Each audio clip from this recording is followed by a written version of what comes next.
Y hoy quiero estar direccionando la palabra especialmente a la mesa del Señor, ¿no? El por qué participamos y por qué es importante recordar su muerte, ¿no? Muchos hermanos nuevos que están asistiendo ya desde el año pasado probablemente no han tenido la oportunidad de escuchar o de estar tal vez observando de que para este mes de diciembre, ¿sí? Que ya estamos en diciembre, predomina una fecha por sobre todas, es la que captura el calendario de todo este mes. ¿Cuál es? La Navidad, ¿sí? La Navidad. Entonces, por lo general, a esta altura ya del mes, casi todas las iglesias están con sus pinitos llenos de adornos y con sus guirnaldas, y no deja de haber algunos púlpitos con Papá Noel aquí colgando la cara, Entonces les sorprenderá por qué aquí se habrá olvidado el pastor, se habrá quedado en la cuarentena. Bueno, no, ¿sí? Nosotros hemos adquirido la responsabilidad de ser una iglesia bíblica, y por ende hay muchas cosas que nosotros tenemos que entender, que la palabra es muy clara y nos enseña muchas cosas. Entonces nuestra congregación no prohíbe la celebración de Navidad, pero tampoco la promociona, porque no es una festividad bíblica. ¿Nació nuestro Salvador? Por supuesto que sí. Pero como no voy a hablar de eso, hoy tenemos en el video de nuestro canal tenemos una enseñanza de casi 2 horas de cuál fue la fecha que nació Jesús. Voy a hacer simplemente una introducción porque hoy quiero hablar más que nada con el propósito de por qué nació Jesús. Él nació para morir. Él nació para morir. Y si bien es cierto, la palabra nos enseña claramente que hay un símbolo que nos hace recordar su muerte, y es la mesa del Señor. No tenemos en la Biblia ningún símbolo, ningún sacramento, una ordenanza dada para la iglesia en la cual debamos recordar el nacimiento. Con esto no quiero decir a los hermanos nuevos que van a llegar a su casa, van a agarrar el arbolito y le van a prender fuego y van a acribillarlo a Papá Noel. No, ¿sí?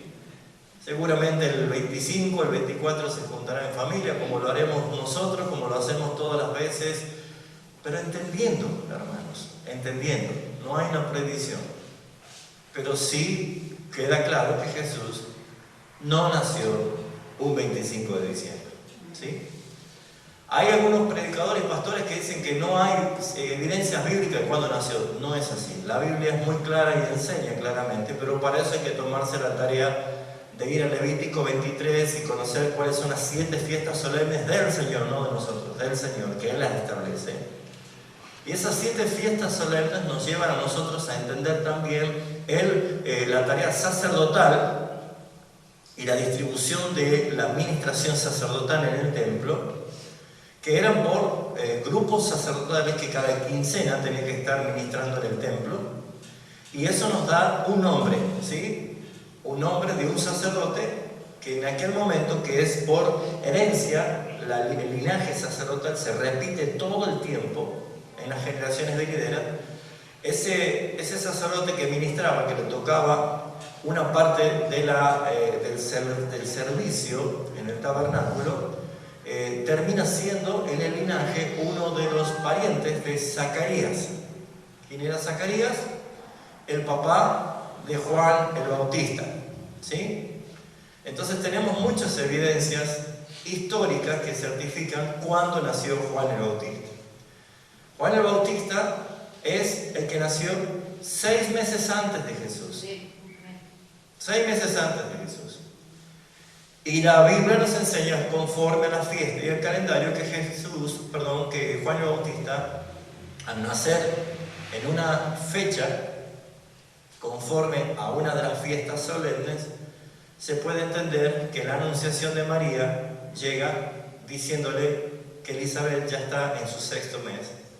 Por lo tanto, es imposible que Jesús haya nacido en diciembre, sino que en el cumplimiento de las 7 fiestas solemnes del Señor, Jesús cumplió cada una de ellas y faltan algunas para cumplir. Y es muy importante que nosotros podamos tener bien en claro esto, hermanos, porque a veces lo que hace este sistema mundo es entretenernos con cosas que nos gustan, pero probablemente no son lo que nosotros necesitamos saber. Hay 7 fiestas solemnes según Levítico 23. La voy a mencionar simplemente. En todo caso, después les paso el link para los que quieran ver la enseñanza de casi 2 horas. Creo que fue hace 6 años que había enseñado esto. Y nunca hemos tenido crisis de identidad ni lo agarró nada, sino que hemos comprendido que la palabra es la que debe gobernar nuestras emociones y nuestras creencias. La primera fiesta solemne es la fiesta conocida como Pascua, ¿sí? Y luego sigue inmediatamente al otro día, fiesta de los panes y levaduras antes que caiga el sol, al atardecer. Y al otro día seguidamente se presenta la fiesta de las primicias. Bueno, Jesús cumplió esas 3 fiestas en primavera. Esas 3 fiestas, Jesús siendo el Cordero Pascual muerto y sacrificado por nosotros, a las 6 de la tarde, Él, el pan sin levadura, entrando al sepulcro, y al otro día, fiesta de las primicias, Él resucita con todos los santos a presentarse delante del Padre. 50 días después se lleva a cabo la cuarta fiesta de la primavera, que es Sabaot, que es la fiesta de la semana, conocida y cumplida en Pentecostés, 50 días después, ¿sí? Hasta allí terminan las fiestas, las primeras 4 fiestas que son señaladas y cumplidas por Jesucristo. Y quedan 3 fiestas que son las fiestas de la siega, ¿sí? Las primeras 4 son de la cosecha, de la siembra, y esta es de la cosecha. Estas son las últimas 3 fiestas que es justamente que se da en el mes de Tisri, en el calendario hebreo, entre septiembre, fin de septiembre y principio de octubre. Y tenemos la fiesta de las trompetas, tenemos la fiesta de la expiación o Yom Kippur, día del perdón, y la fiesta de tabernáculos, ¿sí? Por lo tanto, si Jesús es el cumplimiento de todas las fiestas y la palabra habla de él, esas 7 fiestas solemnes son las fechas calendarias o las direcciones de los cumplimientos de cada cosa que Jesús iba a hacer. Estoy haciendo simplemente una introducción, ¿Me van siguiendo? ¿Me estoy haciendo explicar? ¿Sí? Bien, bien. Por lo tanto, cuando vemos nosotros de que hubo un edicto del rey de hacer un censo, fue entonces cuando José y María ya a punto de dar a luz, tuvo que volver de Galilea a Belén. Fíjense en el empujoncito del Señor, ¿no? Vamos a hacer que este rey dé un edicto de un censo para que tengan que volver. Y dice que todo el mundo sea censado.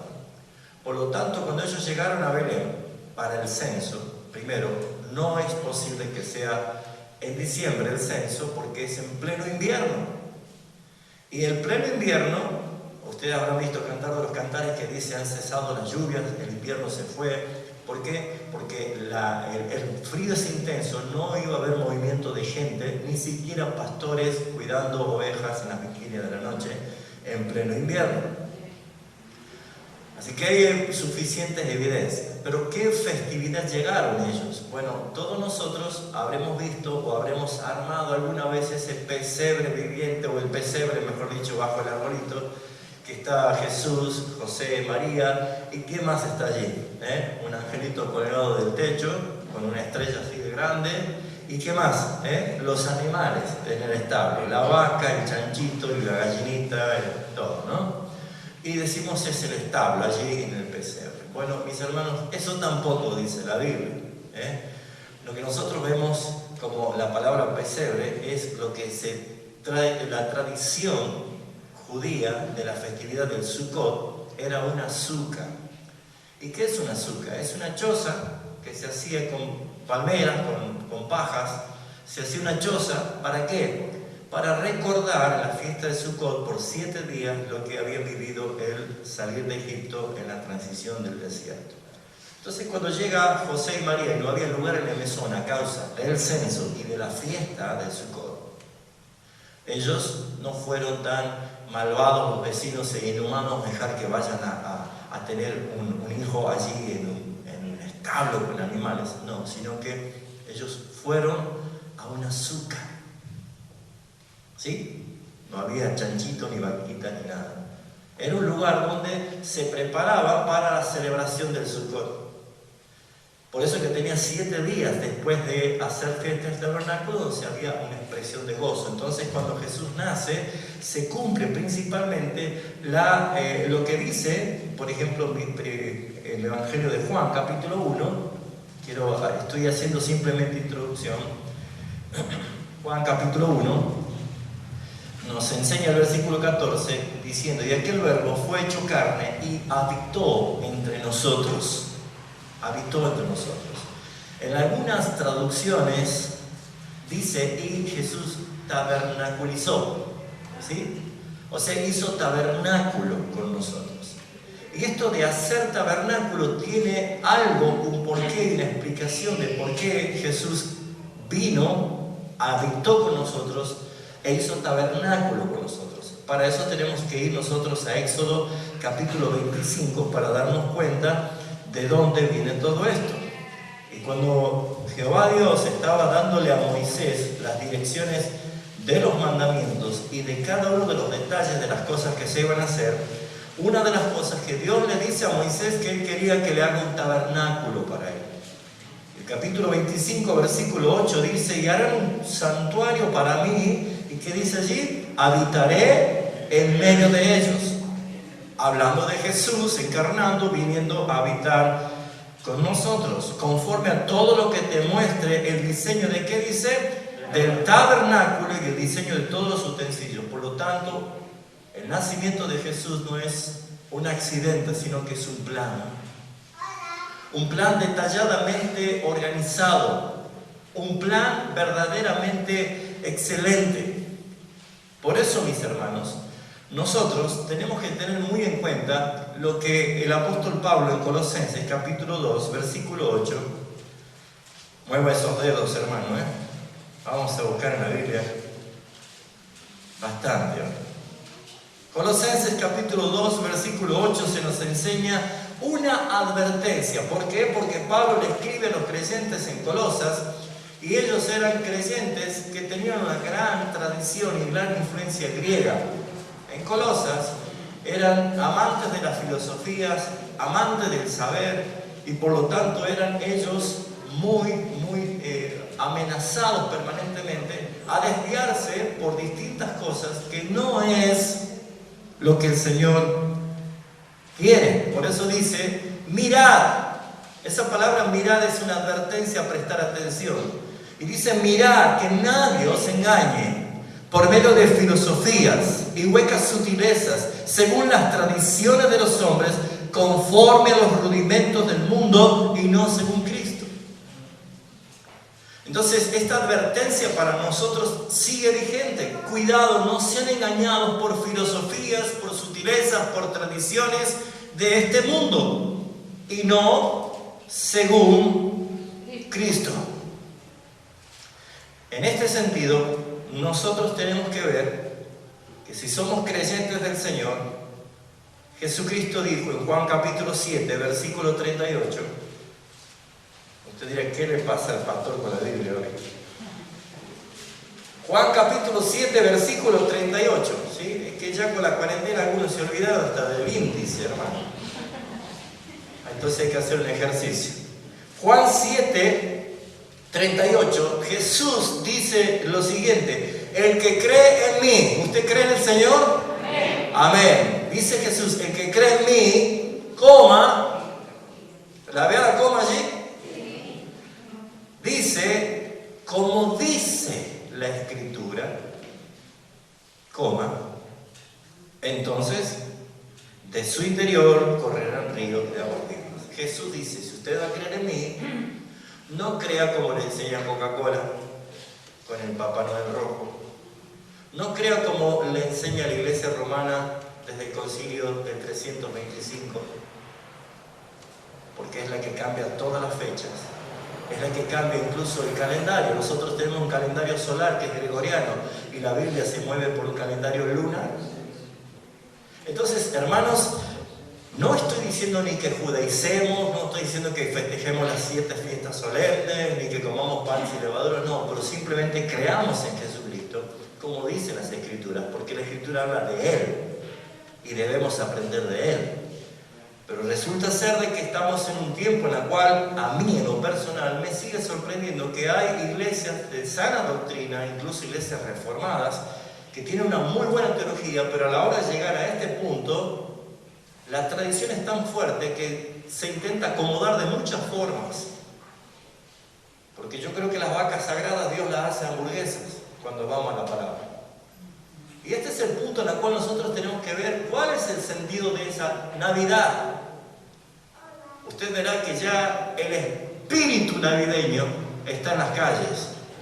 ¿Usted vio cómo se compunge la gente pensando que el Salvador iba a venir a nacer por sus vidas? No. ¿Usted vio cómo la gente está meditando en sus pecados que luego iban a ser expiados por aquel hombre que venía y nacía acá para morir? No. ¿En qué está pensando ya la gente? ¿En qué vamos a comer? ¿Qué ropa vamos a estrenar? ¿Con qué pariente vamos a pelear? Están pensando todas las cosas más ridículas. Sí. ¿Y cuánto humo le va a salir a mi tarjeta? Porque ya, mire, ayer se desendeudaron de la Navidad pasada y ahora se van ahora 12, porque dura 12 meses para la otra Navidad, para volver a estar hasta aquí. Sí. ¿Cuál es el sentido de esa celebración? Es lo mismo, solamente hasta la intención de decir, ha nacido el niñito Dios. Porque Satanás no solo quiso cambiar la fecha, y lo logró, no solo quiso ocultar la verdad del nacimiento, un hecho trascendental, y lo logró, sino que también te puso un panzón barrigón de barba blanca para reemplazar justamente la escena principal de Jesús. Entonces a Jesús lo sacamos a las 12 de abajo del placar y lo ponemos en el pesebre y dice, ah, está el niñito. Eso es todo. Y luego viene la otra preparación, porque hay 3 acontecimientos importantes que el mundo solamente reconoce 2. El nacimiento de Jesús y la muerte de Jesús. Pero falta uno más importante que la iglesia no debe ignorar. ¿Cuál es? El regreso, la segunda venida de Jesús. Pero fíjense que este mundo otra vez pasa todo esto y según el carnaval se cuenta 40 días para entrar en cenizas. Por eso es que un día tenemos en marzo, otro año tenemos en abril, depende de cuándo el carnaval nos moja. Y la gente, ¿qué es lo que hace? No ve la hora que llegue el domingo de gloria para decir gracias Señor por perdonar mis pecados. No, para comerse un asado porque estaba en abstinencia de carne. ¿Usted lo vivió? ¿Conoce esto? Ahora, ¿cuál es la actitud del cristiano? Porque hermanos, vuelvo a decir, no hay una prohibición si usted se quiere juntar con sus parientes a comerse un rico chancho o comer un pan dulce, no hay ningún problema. Pero a mí no me gustaría que si yo he nacido el 31 de enero me estén celebrando el 12 de agosto. Ahora, fíjense ustedes, hermanos, que no vamos a hablar de lo que no es. Vamos a hablar de la palabra, de lo que es verdaderamente. Que nuestro Dios, la segunda persona de la bendita Trinidad, se encarnó, vino y nació para morir y para darnos vida eterna. Por eso, mis hermanos, les invito a que ahora sí vayamos a Eclesiastés capítulo 7, versículo 1. Si alguien me alcanza un poquito de agua. Eclesiastés capítulo 7, versículo 1 dice: mejor es la buena fama que el buen perfume. Así es. Pero inmediatamente dice, mejor el día de la muerte que el día del nacimiento. Y uno dice, se rasca la cabeza, ¿por qué dice eso? ¿Cómo puede decir que mejor es el día de la muerte que el día del nacimiento?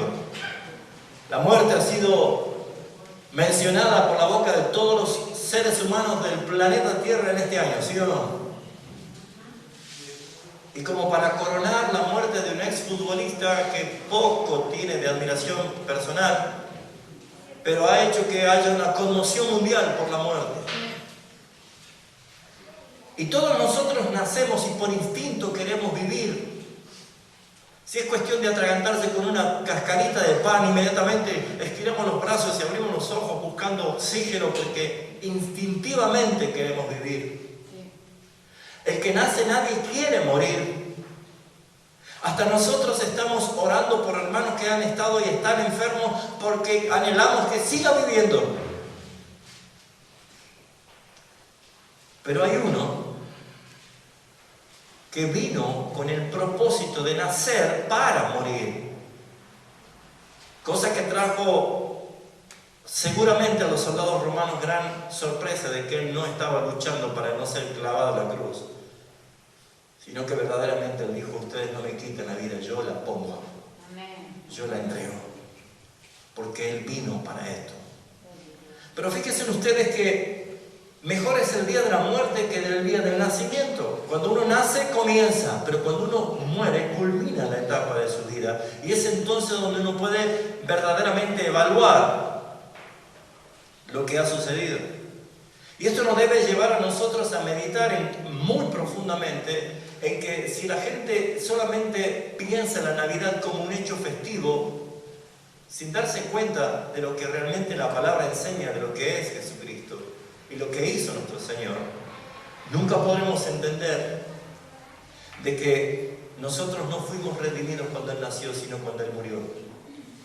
Nosotros no fuimos perdonados cuando Él nació, sino cuando su sangre fue propicia por nuestros pecados. Nosotros no fuimos adoptados hijos de Dios cuando Él nació, sino cuando Él se presentó como primogénito entre muchos. Por lo tanto, mis hermanos, es importante entender por qué se nos manda a recordar su muerte y no dice la Biblia que recordemos su nacimiento. Porque ustedes verán, hermanos, que este mundo hace todas las cosas al revés. Hasta el delincuente más peligroso, después de que ha muerto, haciendo tiro al aire, dice, desde el cielo nos estarás iluminando con tus fogonazos de balas. Pero todos apuntan al cielo. Ahora Maradona está entregándole la mano a Dios, ¿vio? La blasfemia. Pero ese es el pensamiento, porque pareciera ser que cuando uno muere, todos son ángeles. ¿Qué es lo que nos tiene que decir la palabra? ¿En qué debemos meditar nosotros en esta mañana? ¿Cuál debe ser verdaderamente el espíritu navideño para la verdadera iglesia? Es, hermano, considerar lo siguiente, que hay algo que para estas fechas, creo que en todos los púlpitos del mundo se va a predicar. Mateo capítulo 1 enseña acerca del nacimiento de Jesús. ¿Vamos bien? Mateo capítulo 1, primeramente se presentan las genealogías de Jesús, mostrando el cumplimiento del linaje, pero desde el versículo 18 se relata el nacimiento de Jesús, donde encontramos claramente cómo Mateo, en forma de relato, va contando cómo fue el nacimiento de Jesús, y así comienza a relatar y empieza a enseñar todo el acontecimiento según su visión. Pero el versículo 21, que es el que quiero tomar para hacer una exposición de la palabra, dice, y dará a luz un hijo, y llamarás su nombre Jesús, porque él salvará a su pueblo de sus pecados. Y quiero resaltar 4 cosas que menciona este texto. Primero, su nombre. Su nombre es Jesús. ¿Conoce algún otro Jesús usted aquí en esta tierra? ¿Sí? ¿Habrá mucho Jesús? Claro que sí, ¿no? Pero vamos a ver por qué este nombre Jesús también pueden portarlo otros nombres. Pero ¿por qué este Jesús es único? Claramente la palabra nos dice en Hechos capítulo 4, versículo 12, si se cansó lo leo yo.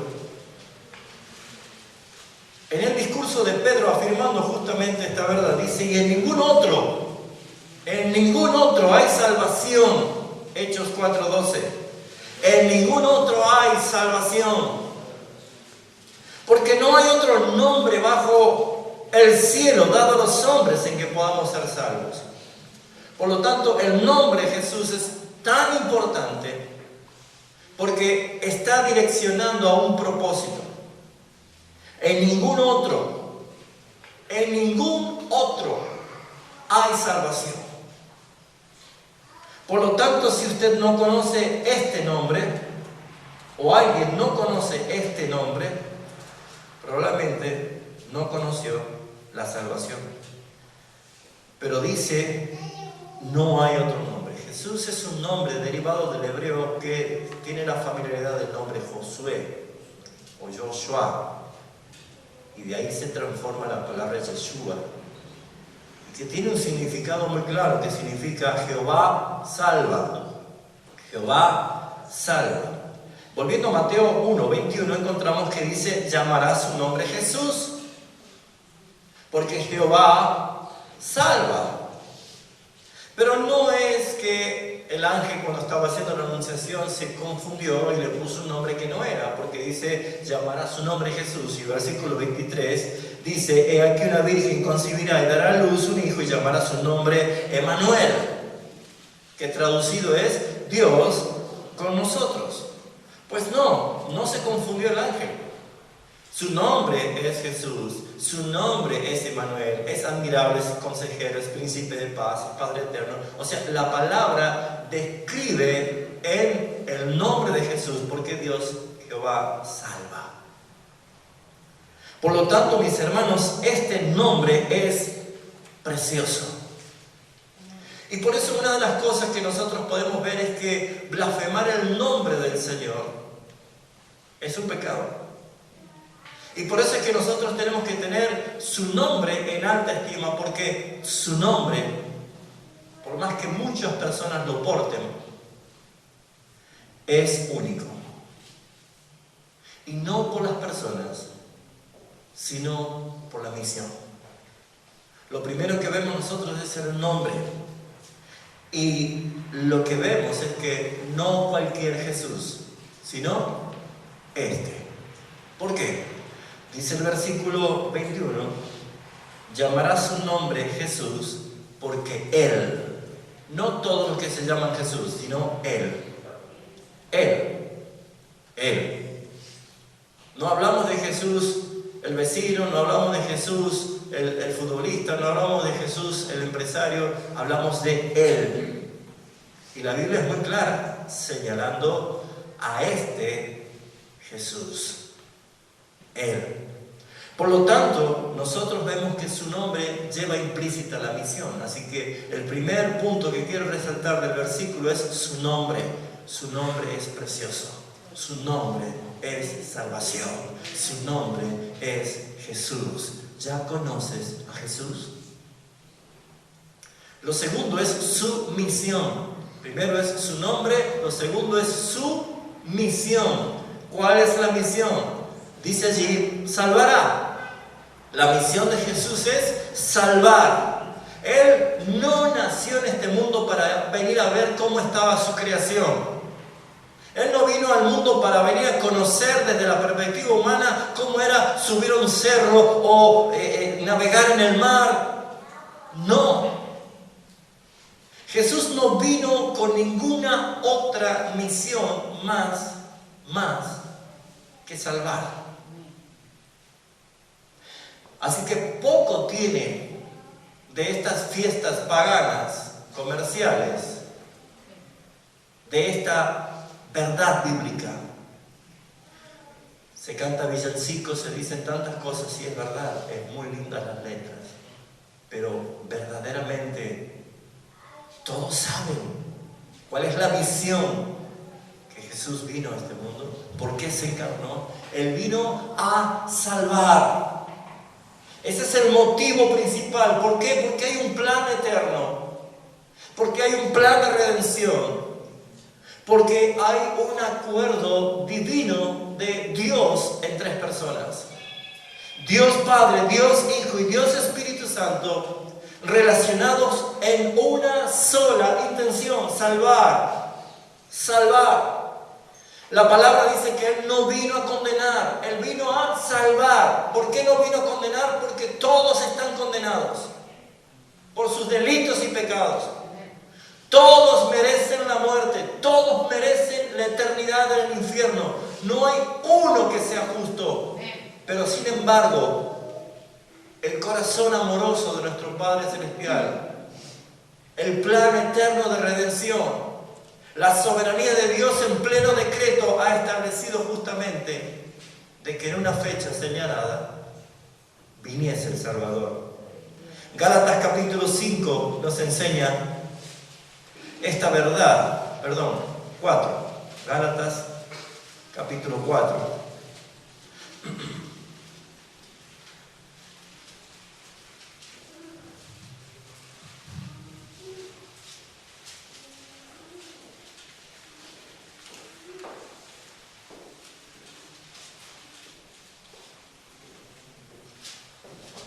Perdón, estoy dando una cita.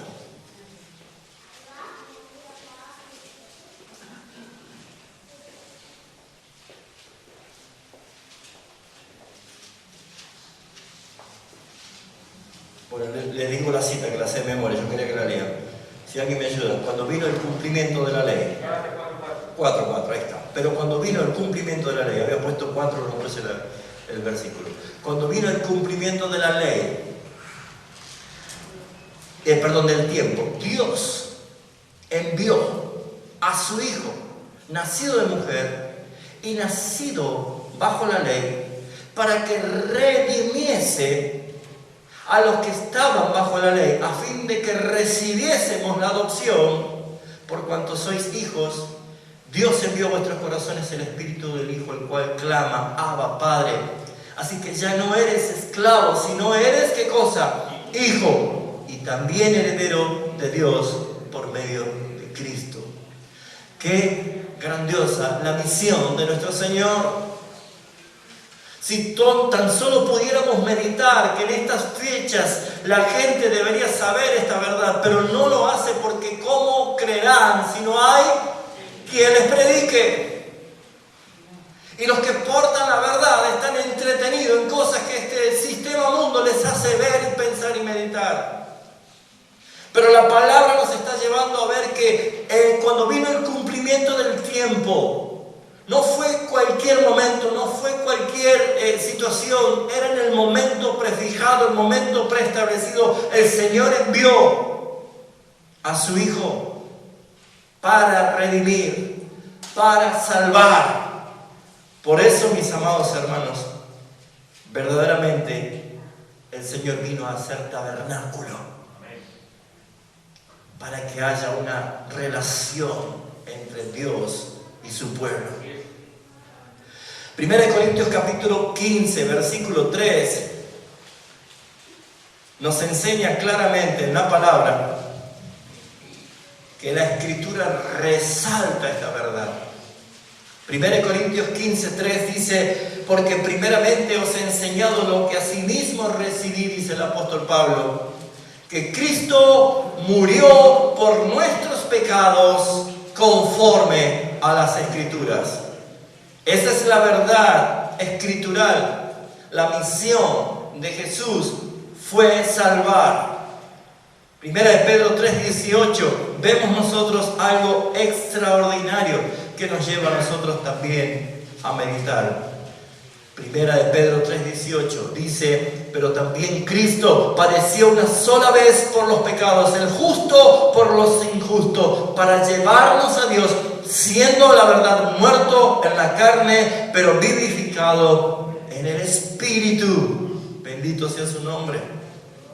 Primera de Juan, capítulo 2, versículo 2, allí más cerquita, anteriormente va a encontrar Primera de Juan. Dice el capítulo 2, versículo 2, Él es la propiciación de nuestros pecados, y no solamente de los nuestros, sino también por lo de todo el mundo. La propiciación. ¿Saben lo que es propiciar? Es calmar, aplacar la ira de Dios. Ahora, cuando decimos la ira de Dios, uno inmediatamente se imagina a los episodios de ira que yo manifiesto cuando estoy enojado. Romper todo, patear la heladera, trompear a unos cuantos se me cruzan por la calle. Eso no es, esa es ira pecaminosa. La ira santa de Dios es un atributo de su perfección. Por lo tanto, tiene la base claramente inspirada en su justicia.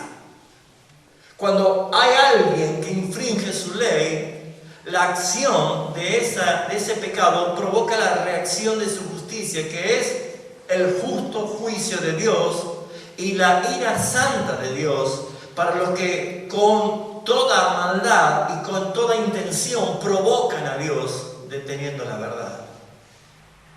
Por eso, mis hermanos, es que nosotros sabemos lo que es calmar a alguien. Veo que cuando hay dos que se están por trenzar, y uno va a tratar de apaciguar y calmarlo, que se calme, que respire hondo, que se enfoque un poquito. Bueno, eso es conforme a lo que nosotros conocemos de ira. Pero la ira justa de Dios es claramente la obra perfecta de Jesucristo, el haber tomado todos nuestros pecados, que merecíamos nosotros ser castigados con la muerte eterna en el infierno. Sin embargo, Él lo pagó. Él pagó por nosotros. Y Él es el que se presentó con su propia sangre delante del Padre para propiciar nuestros pecados. Y de esa manera nosotros podemos ser reconciliados con el Padre. Por eso dice Romanos 5:1, justificado pues por la fe, tenemos paz para con Dios por medio de nuestro Señor Jesucristo. Y en esta verdad nosotros podemos descansar. Primera de Pedro, capítulo 1, versículo 24.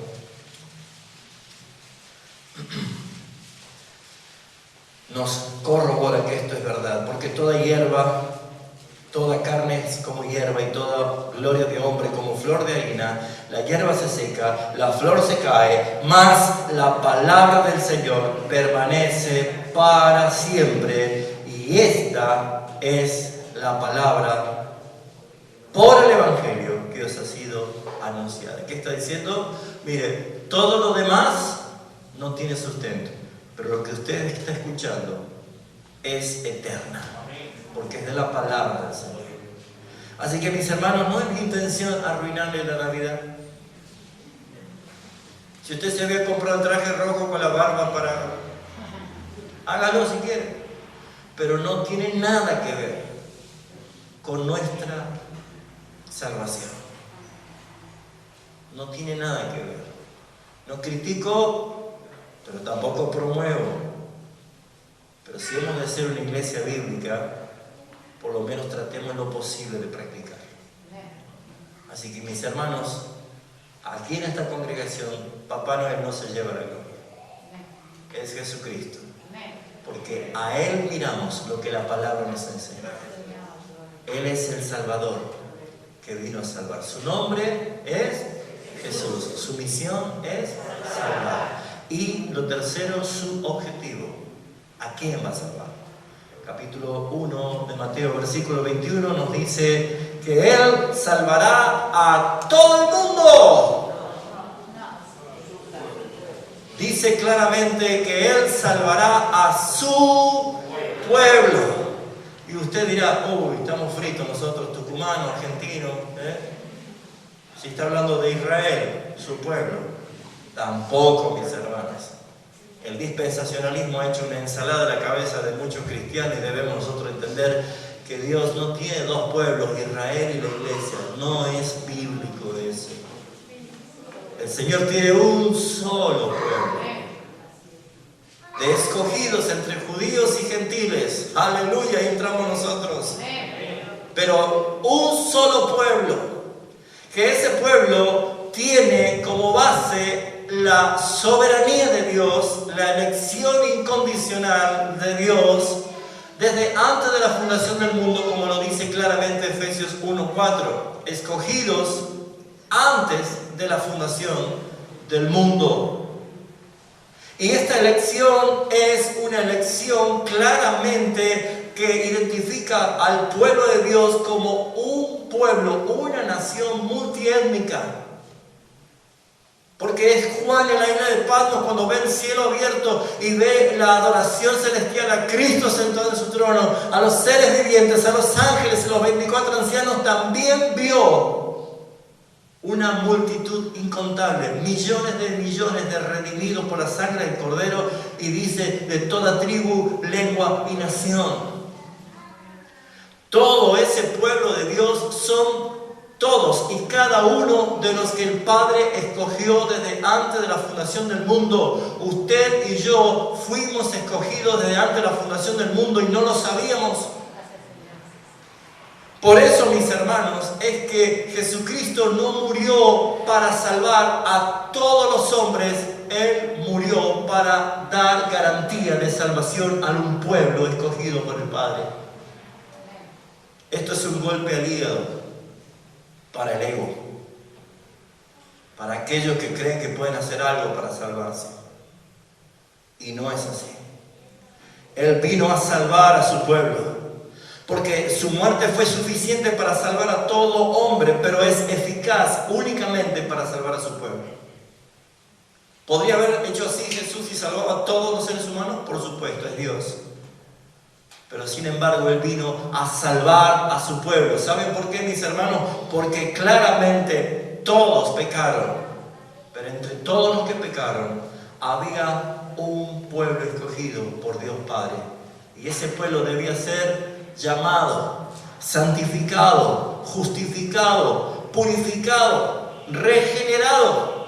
¿Para qué? Para que ese pueblo sea la ofrenda para el Hijo, que iba a ser coronado el Rey de Reyes y Señor de Señores, en el cual, tierra nueva, viviremos eternamente con nuestro Rey y Salvador Jesucristo. Por eso, mis amados hermanos, es que este punto es el que a muchos no les gusta. Él salvará a su pueblo.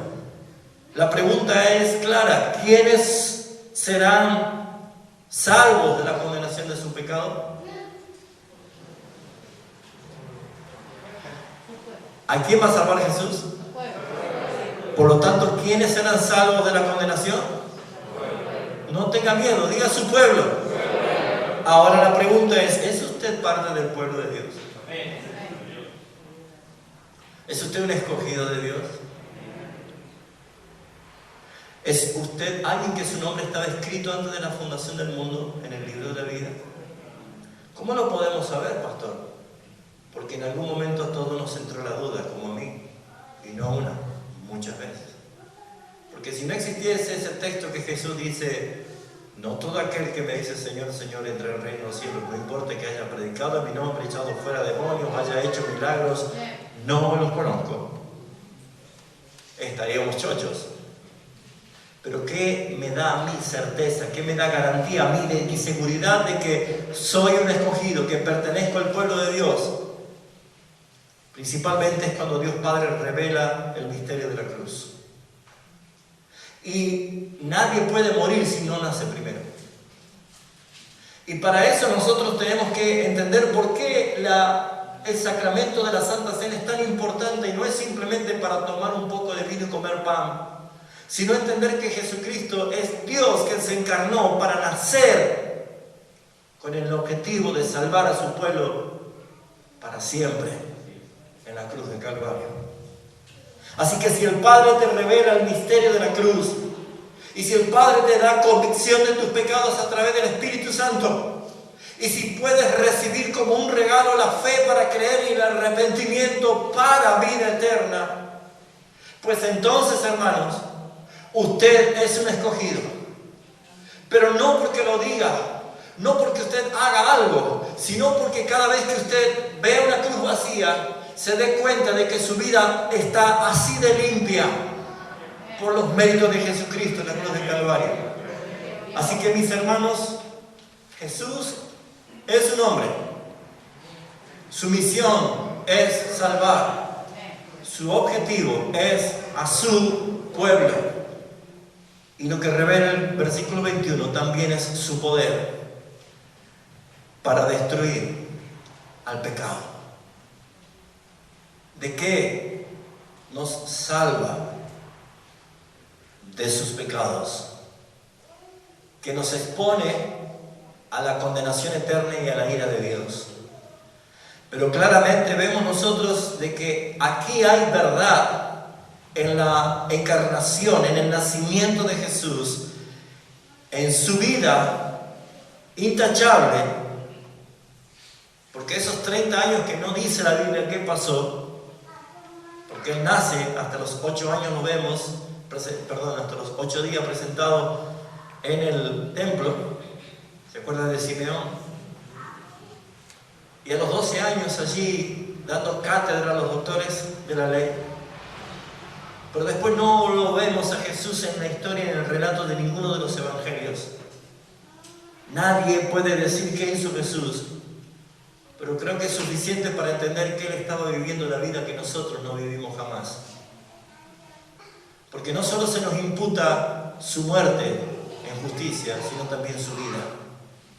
Porque, mis hermanos, claramente la palabra nos está mostrando que nuestro Señor lo hizo posible cuando Él tomó nuestro lugar. Porque la muerte de Cristo es vicaria, es sustituta y es penal. Vicaria porque nos representó delante del Padre. No es Francisco mi vicario, es Jesucristo mi vicario. Porque es Él el que me representó delante del Padre. Y lo sigue haciendo. Por eso es que Él es vicario para mí. Él es vicario para usted. Es sustituta. ¿Por qué? Porque Él tomó en su vida nuestros pecados para ir a la cruz y morir en nuestro lugar. Pero también en esa sustitución encontramos la imputación.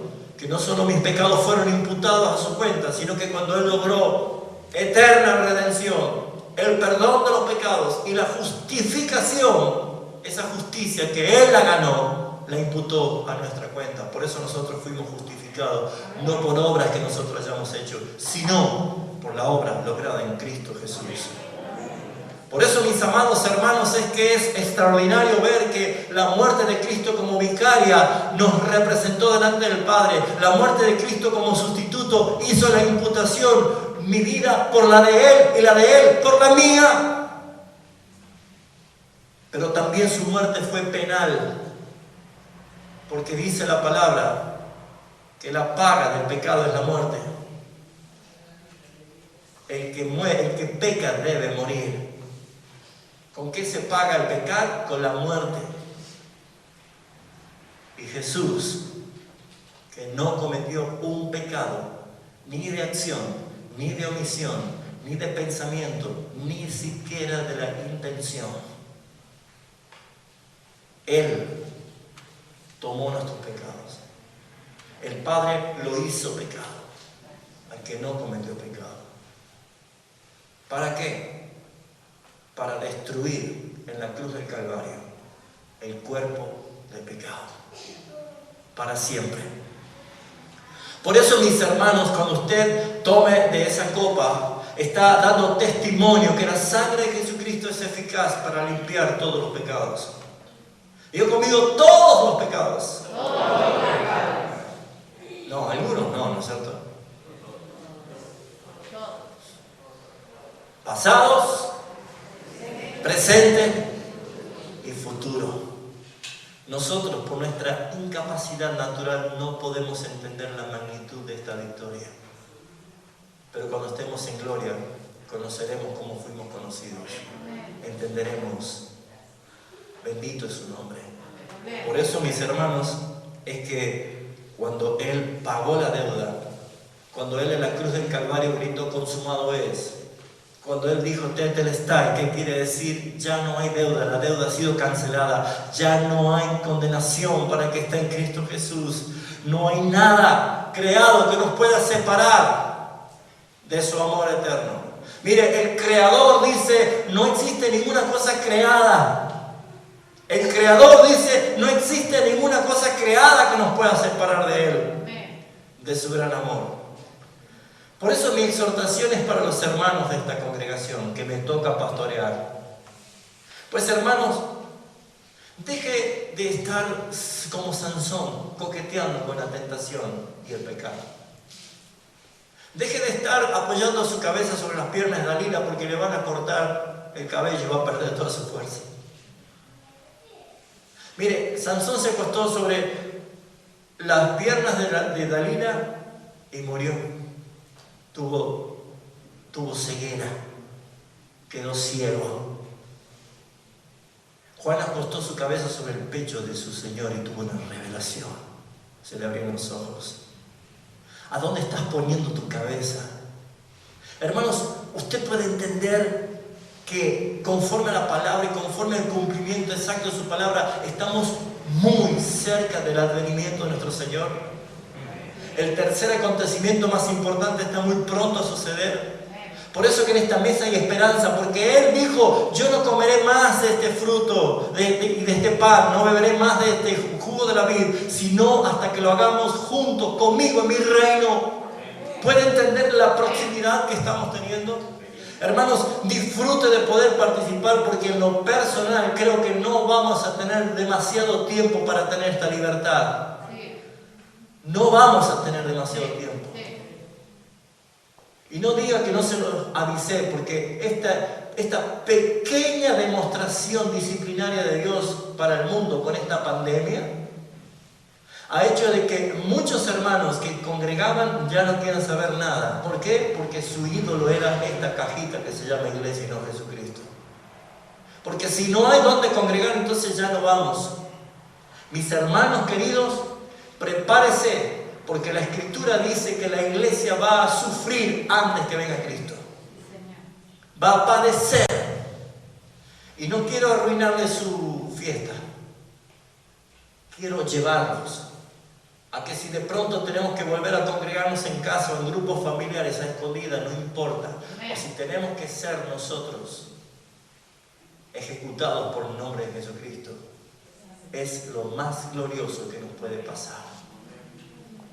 Por eso, mis hermanos, es que tomemos conciencia de que Él vino, nació para morir por nosotros, para darnos libertad de nuestros pecados, para quitarnos la culpa, para sacarnos la condenación.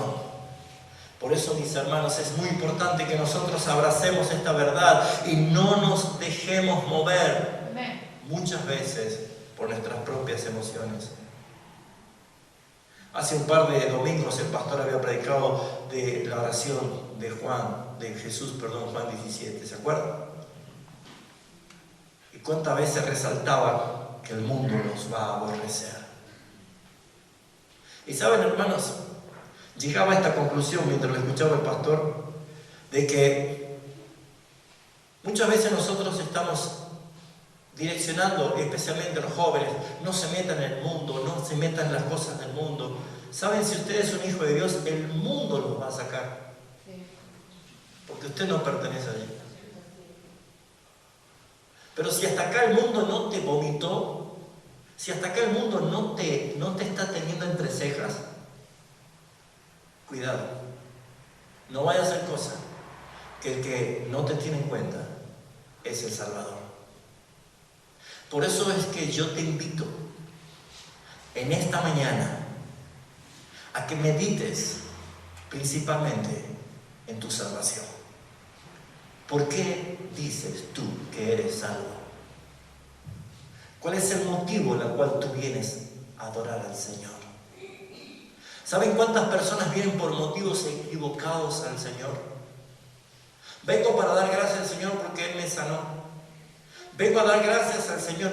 El Señor es un milagro en mi vida, entonces ahora vengo todo el tiempo.